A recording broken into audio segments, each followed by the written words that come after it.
Avant de commencer, merci de bien vouloir vous abonner, de laisser un j'aime, un commentaire et bien sûr de partager la vidéo. Coach Cho vient voir Jimmy, qui est dans la cour en train de faire quelques exercices physiques. Il demande à lui parler. Jimmy est un peu intrigué, car depuis qu'il est arrivé, il court littéralement derrière ce dernier pour lui faire avouer la vérité. Jimmy lui demande donc de parler, il est tout oui. Coach Cho lui dit alors qu'il est préférable qu'ils aillent parler ailleurs. Jimmy, sans trop se poser de questions, accepte. Nutria et sa bande sont ravis de voir que le plan fonctionne en voyant Jimmy suivre Coach Cho. Virginia met Manuela au courant de la situation financière de sa mère. Elles sont toutes les deux peinées. Manuela émet donc l'idée que sa mère pourrait travailler comme organisatrice d'événements, car c'est un bon moyen pour se faire de l'argent et ne pas rester inactive. Virginia trouve cette idée excellente. De plus, elle a déjà un bon carnet d'adresses et elles pourront l'aider à mettre tout cela en place. Angel, Topo et Cachorro sont toujours devant l'immeuble de Marina. Ces derniers attendent qu'une voiture sorte du parking pour y entrer, chose qui ne tarde pas. Une fois les deux amis à l'intérieur, ils se dirigent rapidement dans la pièce où se trouvent les outils de nettoyage. Dès qu'ils y sont, tout de suite Topo remarque le conduit d'aération et dit à Angel qu'ils pourront faire monter la fumée par cet endroit. Angel acquiesce. Les deux amis cherchent de quoi faire le feu rapidement avec ce qu'ils ont sous la main. Jimmy suit toujours Coach Cho, il lui demande pourquoi il n'a parlé que de Diablo et pas des autres complices, mais Coach Cho ne lui dit rien de concret et ne nie rien non plus. Coach Cho lui dit alors qu'il préfère parler au hangar, en effet le plan est que ce dernier le conduise à cet endroit. Jimmy tout naturellement le suit. Jimmy dit donc à Coach Cho que le plan qu'il a fait avec Hiro a échoué. Coach Cho ne comprend pas et lui demande alors comment cela a échoué. Jimmy avoue à Coach Cho que Angel n'est pas mort. Il est sous le choc, mais il n'a pas le temps de réagir, que Cotillo et sa bande font leur entrée. Jimmy est surpris, voyant cela il comprend qu'il s'est fait piéger. Jimmy demande à Coach Cho s'il est dans le coup. Ce dernier ne dit rien, Jimmy comprend qu'il l'a bien piégé. Très vite une bagarre se déclenche. Jimmy est tout seul, et, eux trop nombreux, et surtout bien préparés. Jimmy se défend comme il peut, mais il est pris au piège. Coach Cho panique et leur demande d'arrêter. Il leur dit qu'il pensait qu'ils allaient juste lui donner une raclée et non le tuer. Nutria lui demande de se taire. Nutria et Cotillo se disputent un moment pour savoir qui va en finir avec Jimmy. Cotillo dit à Nutria de le laisser s'en charger, il prend alors l'arme qu'il avait prévue pour l'étrangler avec. Jimmy est dans un sale état et il commence vraiment à manquer d'air. Lorsque Coach Cho voit cela, il panique et déclenche l'alarme de la prison. Jimmy est sauvé. Ils s'enfuient tous, sauf Cotillo qui est partagé entre l'envie d'en finir avec Jimmy et la colère envers Coach Cho. Jimmy quant à lui reprend son souffle, mais finit par tomber dans les pommes. Cotillo continue de regarder Coach Cho avec haine et s'en prend finalement à lui. Coach Cho en tombant se brise violemment la nuque, il meurt sur le... Angel et Topo allument le feu dans une poubelle, ils activent le feu pour que la fumée se dissipe, afin de déclencher l'alarme à incendie. Une fois c'est fait, ça ne tarde pas que les habitants de l'immeuble commencent à sortir en panique, bien évidemment Cisco sort avec Marina.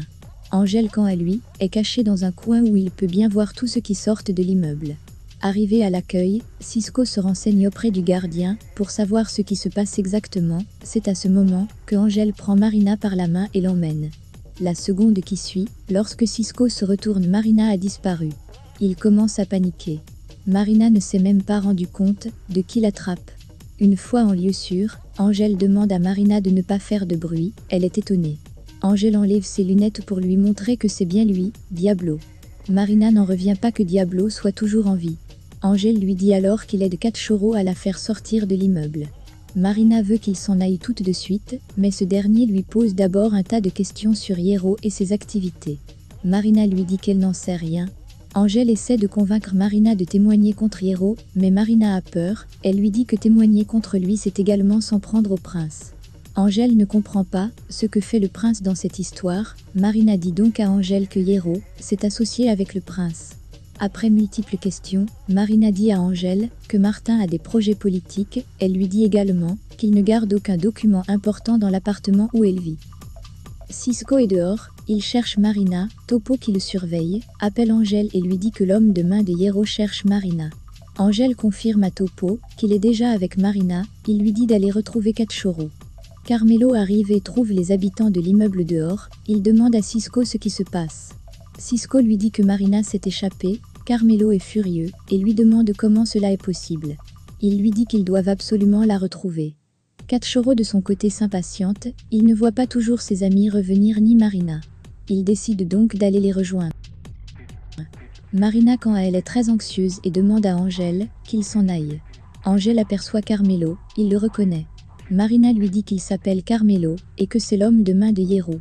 Angel rassure à Marina qu'ils vont s'en aller, mais qu'ils attendent juste le bon moment quand ils voient Cachorro entrer dans l'immeuble. Il demande donc à Marina de ne pas bouger et de l'attendre.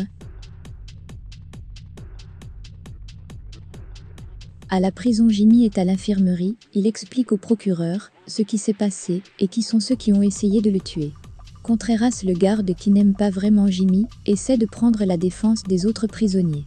Il dit au procureur que peut-être Jimmy exagère et que les choses ne se sont pas vraiment passées telles qu'il le dit.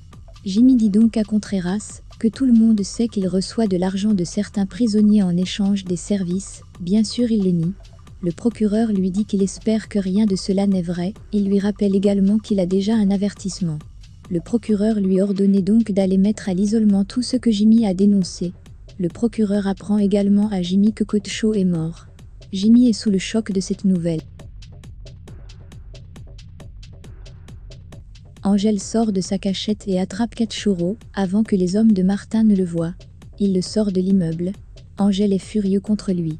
Il le traite d'idiot et lui dit qu'il est en train de tout gâcher et qu'à ce moment précis s'il n'était pas rentré dans l'immeuble, il serait déjà avec Marina.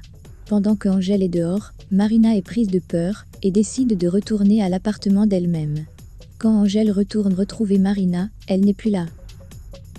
Carmelo est toujours furieux contre Cisco et lui dit qu'il ne donne pas cher de sa peau quand Martin va la prendre. Ils décident de retourner à l'appartement pour réfléchir à ce qu'ils vont faire. Quand ils arrivent à l'appartement, à leur grande surprise, Marina est là. Cisco lui demande où elle était passée, Marina fait celle qui ne sait pas de quoi il parle. Carmelo quant à lui, n'y croit pas un seul instant qu'elle soit revenue comme cela à l'appartement. Il lui demande d'un air amusé si son plan a échoué. Marina amusée le traite de parano et lui dit que si elle voulait s'enfuir, elle serait déjà loin. Elle s'en va dans sa chambre. Marina est terrifiée. Manuela arrive au bureau d'Osvaldo. Elle lui dit que Jimmy a refusé sa proposition. Manuela demande à Osvaldo de le comprendre, il est innocent et ne peut pas reconnaître quelque chose qu'il n'a pas fait. Osvaldo à nouveau demande à Manuela de confier l'affaire à un collègue, car elle est trop impliquée. Manuela refuse et sous-entend que c'est de sa faute tout cela. En effet, Manuela parle là du fait que c'est elle qui a fait entrer Martin dans leur vie et que c'est ce dernier qui est à l'origine de tout leur malheur.